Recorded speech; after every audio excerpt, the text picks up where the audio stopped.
Wesley Chadwick from the Webinar Vet, welcoming you to another of our VETchat podcasts, sponsored by Nationwide Laboratories. And I'm really, really pleased to have Hannah Pinnock and Wendy Phelan, who both work for Nationwide, for the NVS group, going into practices to try and assist and help them. And what we're going to talk about today is obviously just this surge of new practices that are opening over the last couple of years and how that's actually going. But perhaps before we launch into that, Hannah and Wendy, if you'd like to introduce yourselves and tell us a bit about what you do for NVS Group, but obviously also maybe a couple of hobbies or whatever, so we get to know you a bit better. Do you want to go first, Hannah? Hi, I'm Hannah. I am Territory Manager for NVS Group. I've been with the company for 9 years now, so clearly enjoying my job very well. I started initially with Nationwide Laboratories, and as we've expanded into this NVS Group banner, I now look after NVS and Vet IT as well. So kind of an all-round business support for practices. I am horsey through and through. So I've always owned horses, so I love going into equine practices and just having a gossip. And 3 years ago became a mum. So I have a 3.5-year-old boy as well, who thinks it's very funny when he comes back from nursery to tell me that he's had lots of important meetings, emails and phone calls to do. So he's clearly copying what I've been saying to him. Mum. Yes. And yes. How many horses do you have, Hannah? I'm lucky that I share a couple, so don't have the full financial responsibility, which is very handy. And do you ride them or? Yes, yeah. Trying to get my little boy into it. I ride a thoroughbred mare, so she's lovely. Flighty, or is she okay? She's older now, so she's lost that bit of spirit about her. But yes, enjoying a bit of a quieter life now. Oh, that's good. Wendy, tell us a little bit about yourself. So I'm the same as Hannah. I joined Nationwide Labs initially, and that was 8 years ago. So I worked for them for 2 years, and then I moved over to NVS Group, the same as Hannah, and look after the whole group. Prior to moving here, I used to work as a practice manager. So I was a small animal practice in North Nottinghamshire. I was there for 18 years. So that's given me a good insight into life in practice that I've been able to translate over into life as a territory manager, really. I understand what's going on behind the scenes. Personal life, it's all about the dog nowadays. So my sons have left home, so we've got a Springer Cross Poodle. Yeah. So we spend our time out walking him. It gets more and more complicated with these designer breeds and trying to work out exactly what they are, doesn't it? But it's a new phenomenon over the last 10 years. It sounds like both of you, at Nationwide Laboratories, you all love it because you don't really move, do you? So 9 and 8 years, and then yourself, Wendy, 18 years at the practice in Nottingham. So very much embedded into the veterinary profession.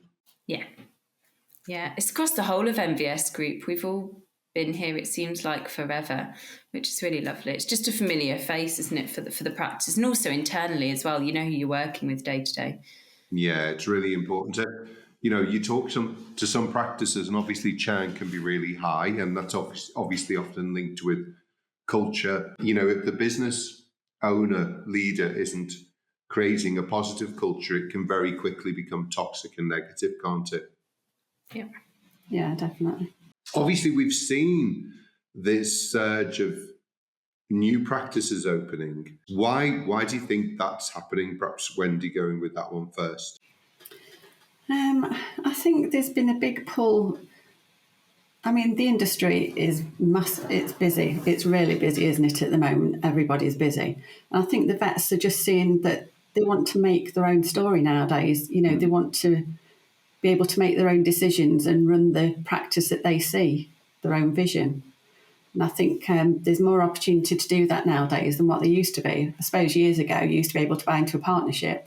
That was the route that they took. They become associate and then bought into a partnership. But that's been taken away. So, the motivation is work for yourself. I think it seems to be that there's like a 60-70% corporate now, 30-40% independent, but perhaps with also the Competition Commission that's obviously been inspecting the veterinary industry at the moment.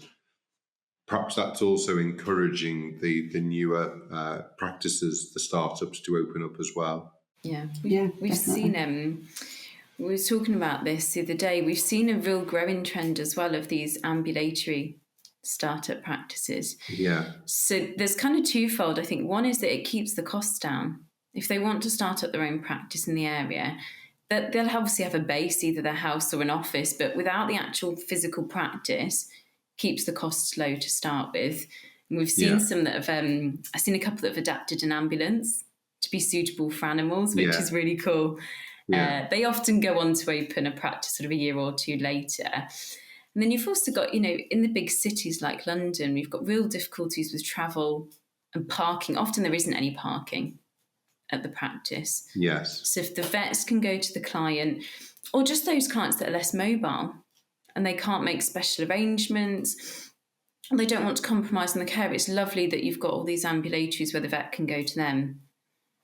Yeah, we've definitely been speaking to some vets who are ambulatory, and that's not just with horses, obviously, which was the obvious one, but it is, with small animal practices, also, as you say, with an ambulance where they can do some operations in. And then, of course, the specialist euthanasia clinics are coming as well, just going out, helping people in those sort of final days, final weeks and months with their precious pet as well. Obviously, with MVS, as part of the MVS group, the wholesaler, you'll probably have an idea of how many practices you've opened, if you like, or have come to you for the wholesale services. Do you have any idea of numbers over the last year or so? Yeah, so looking at the last 2 years, we've worked with over 200 new startups. So it's a big number, isn't it? Yeah. It's really surprising, and that's right across the country as well. And a real mix of small animal, and we've seen an increasing trend of equine as well, opening up. Which is Wendy, nice. when you look at the numbers, and I suppose the easiest thing for a wholesaler to look at is, sale of drugs that are going into the practice, but also, obviously, with Nationwide being part of the group as well, you also can see how many procedures are being done around the cases as well. So are you seeing these new practices really taking off and on the whole being successful? So selling more pharmaceuticals, using more tests from Nationwide Labs? Yeah, surprisingly, Hannah and I were talking about this yesterday. I mean, look back 10 years ago, practices would open, they wouldn't necessarily have in-house analysers. They'd start up with nothing and send everything to the external lab. But now you're seeing they're opening up, they've got all the equipment straight away. We even have new startups with CT scanners. They're really top of the range stuff straight away. And the growth is very quick. There's massive growth. So some of them just hit the ground running, really. And as you say, there's a shortage of vets. We've all got pets during the pandemic. As I say, Buddy adopted us because you never own a cat. You do like a dog, do you? So I'm his chief butler. I remember I was at a conference and there was a company saying, we communicate because your pets can't communicate to you. And I was thinking, this cat here tells me exactly what he wants when he wants. I think dogs and cats can definitely communicate, can't they? So we're seeing that sort of great increase because of the shortage of vets, more pets because of the pandemic. What do you think that these new practices have got, as an advantage, if you like, that's helped them with that fast growth, apart from obviously just more pets and less vets and nurses around? Yeah, we've seen they tend to open up in their local area. So they're a trusted vet, they're well known, really good reputation. And as you said, recruitment's not an issue because generally it's the vet that's opening the practice. And we've seen loads of wife and husband partnerships, which is lovely. Yeah. So perhaps one is the vet and the other is generally technology, IT and business, which also helps the vet to concentrate on what they're doing rather than trying to wear every hat in the practice, which I've seen. And that's a very difficult challenge in itself. And it's a real family feel.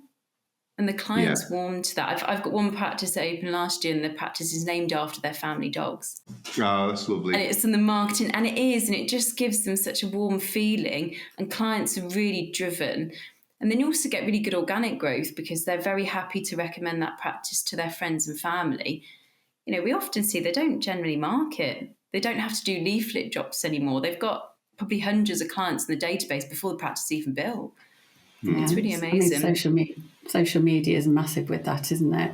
And they tend to start with their own team before the actual practice opens. They've already recruited their own little team, maybe people that they've already worked with. So you've already got that team that's gelled and got a good working relationship before the practice actually opens. And I think that comes across.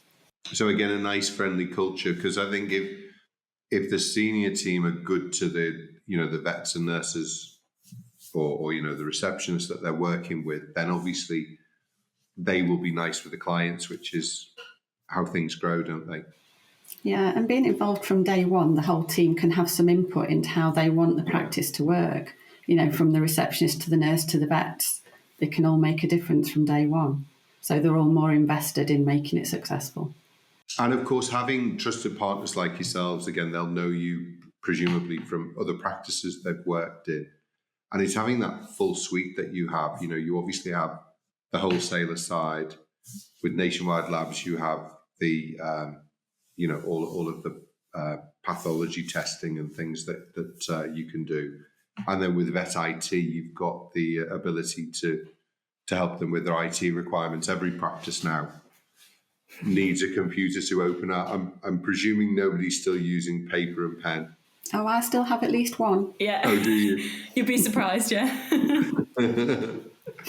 Well, it's good to see. Good to see somebody's clinging on to 20th century. It's. I do remember. I'm old enough as a vet to remember, those pieces of paper that could go missing. At least the computer, if it's on the cloud, nothing goes missing. Of course, one of the challenges though is around. I think a lot of practices and a lot of younger people. I saw a survey fairly recently. 89% of BVA members are interested in sustainability.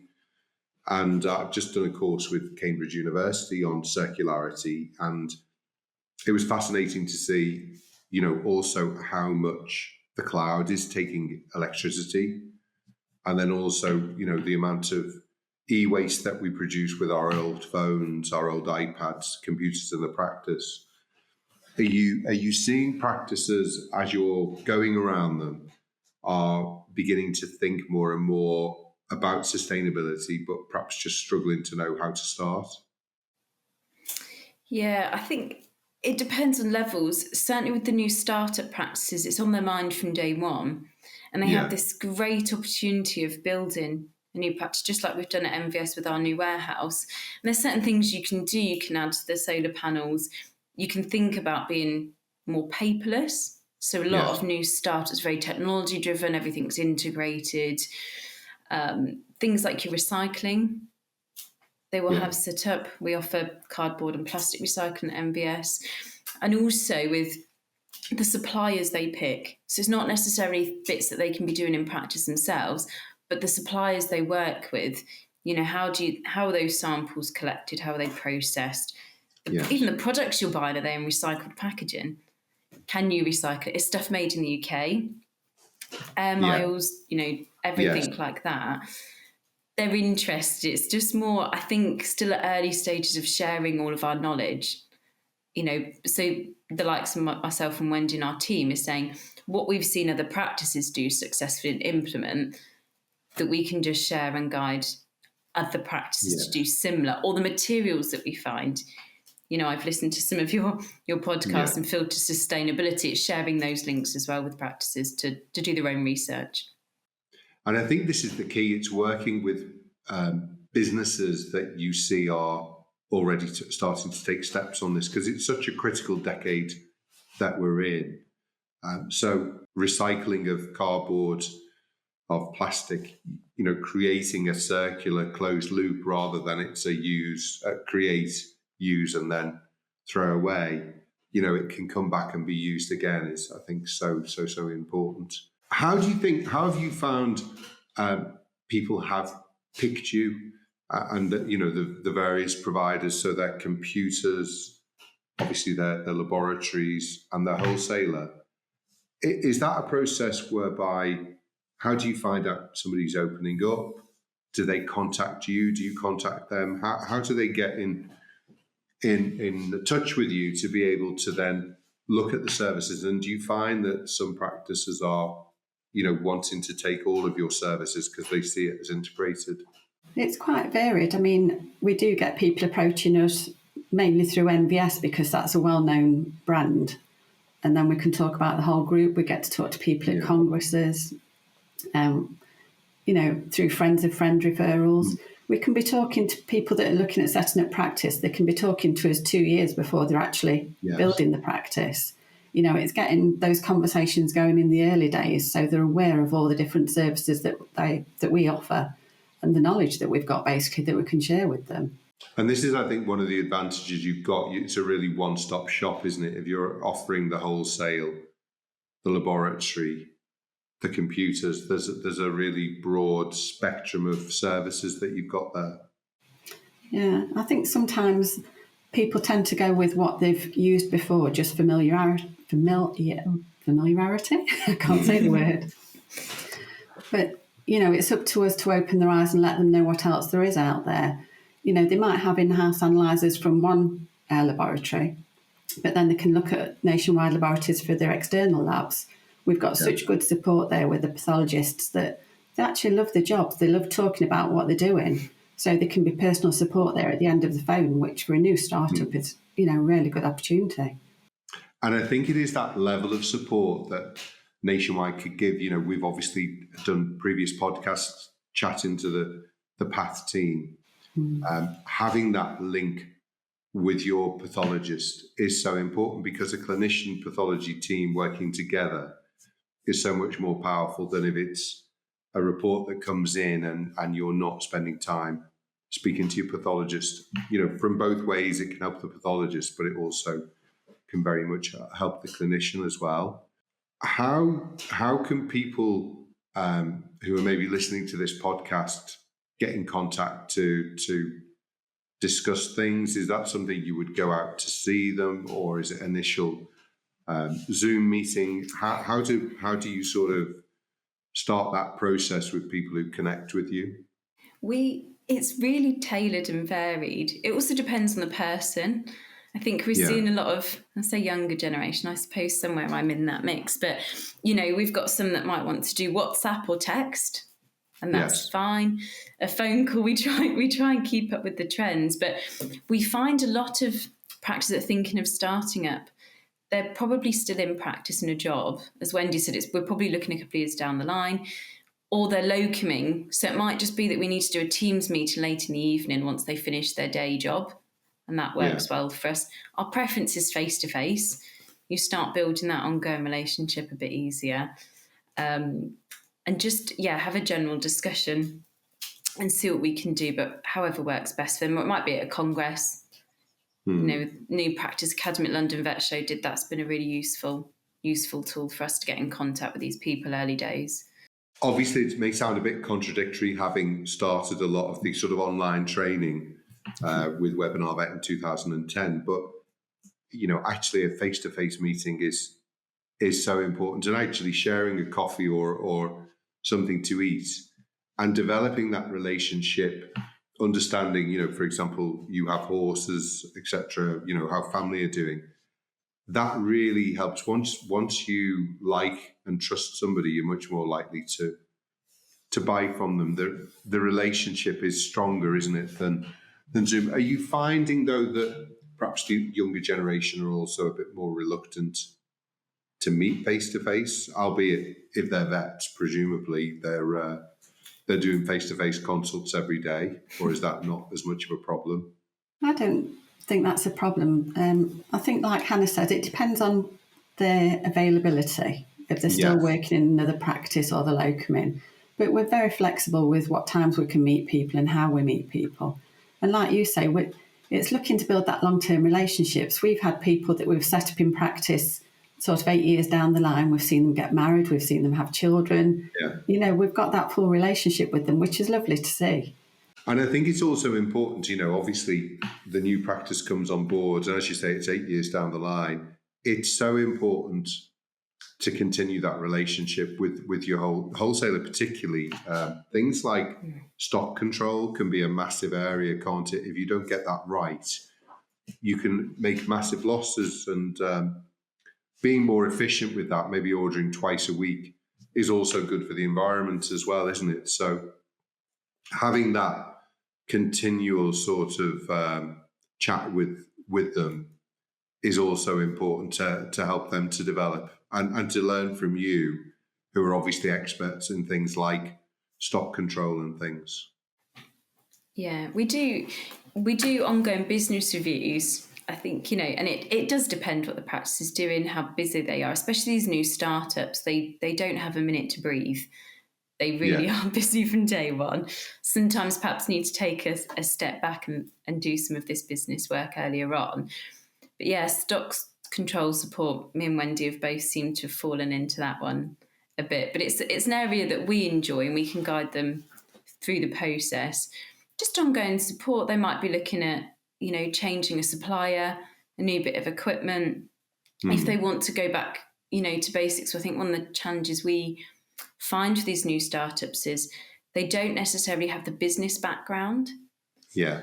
So have been very successful veterinary surgeons. It's their dream to open up the practice, which they do. But we try and encourage them at the early days to take a step back and perhaps do a business course, certainly go to all the shows that they have to offer in this industry, and talk to us from the early days. And we can share contacts with other practices that have started up previously. So things that we can talk about, markups, fees and stuff, but it's not our area of expertise. If we can share them and say, this practice opened up a year or two ago, they've been through the process, they might share some wisdom or challenges or things they'd wish they'd done differently. And that's a bit of a network that we've built up over the years, which is really nice as well.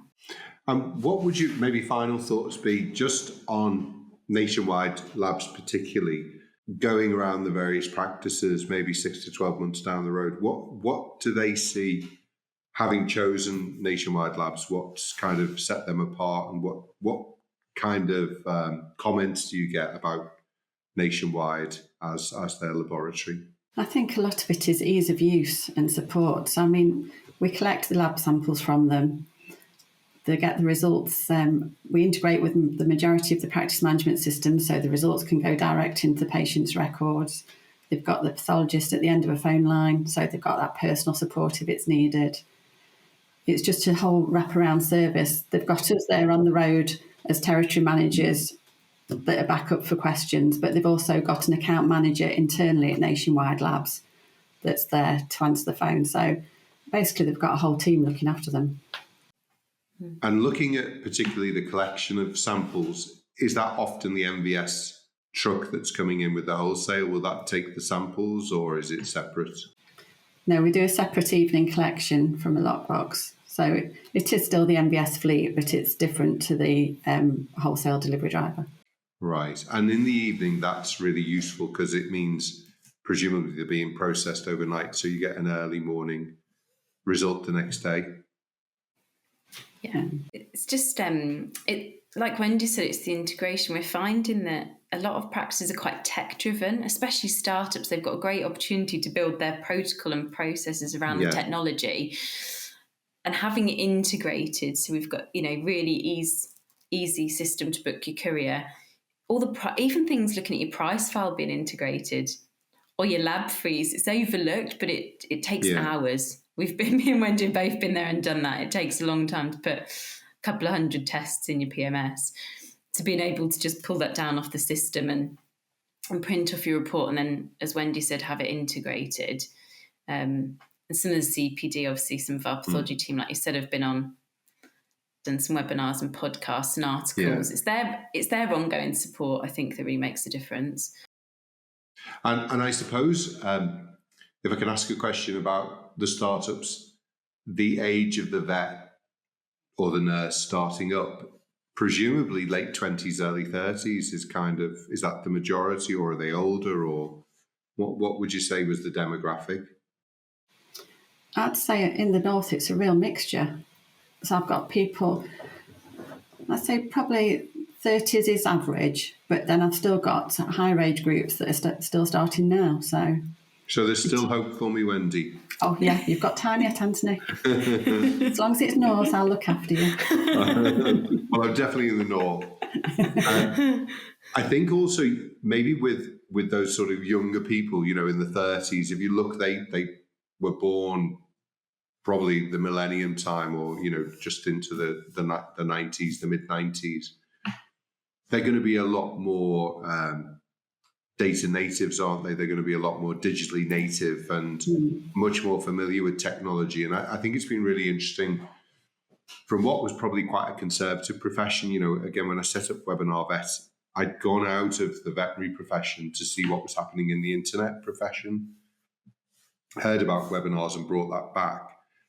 And I think that was quite unusual then, because we were quite a conservative profession. I think with the younger people coming in, being more innovative, you know, we're seeing a lot of sort of techie vet companies starting up as well. The younger generation are very familiar and very comfortable and want to use it. I'm thinking of the practice that one of my friends has that Buddy goes to.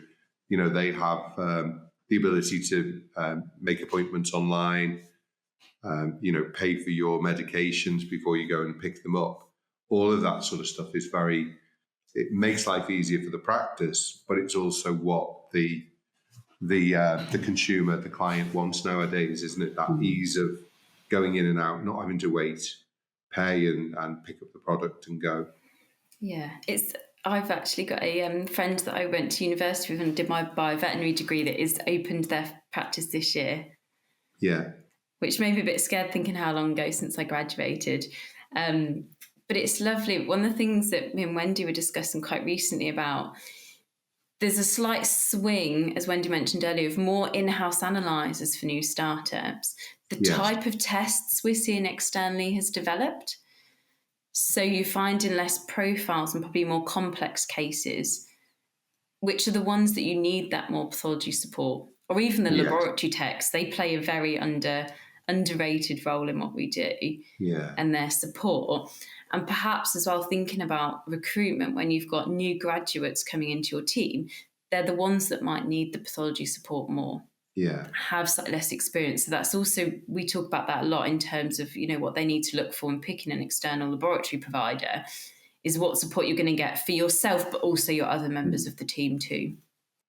The interpretation is so important, isn't it? You know, to a load of numbers on a sheet, particularly for a new graduate, can be a bit, you know, disconcerting. But that interpretation, that sitting alongside, you know, learning on the job like that is so critical. Well, listen, Hannah and Wendy, it's been great chatting. You presumably do a lot of this together, the two of you chatting, but I'm hoping you also get to meet face to face as well. A little bit, every quarter, yeah. Brilliant, fantastic. Well, thanks again. It's been really interesting talking, and I think it is fascinating, this new trend of seeing all these new practices opening. Obviously, multifactorial reasons for it, but it's nice to see the new ideas coming in and having companies like yourself who can support them in that time, because often they're very good technicians, you know, they know how to be a vet, but that business support is lacking. So it's great that you're there to support, because opening a practice and then finding it's all becoming a bit too much can obviously have effects on mental health and things. So it's great that you're there to act as a calming hand and a support for them. So thank you for everything that, you know, the two of you are doing for young members in the profession as well. Thank you very much for having us. And listen, thanks everyone for listening. And we hope to see you on a VETchat podcast or a Webinar Vet webinar very soon. Take care and have a great day. Bye-bye.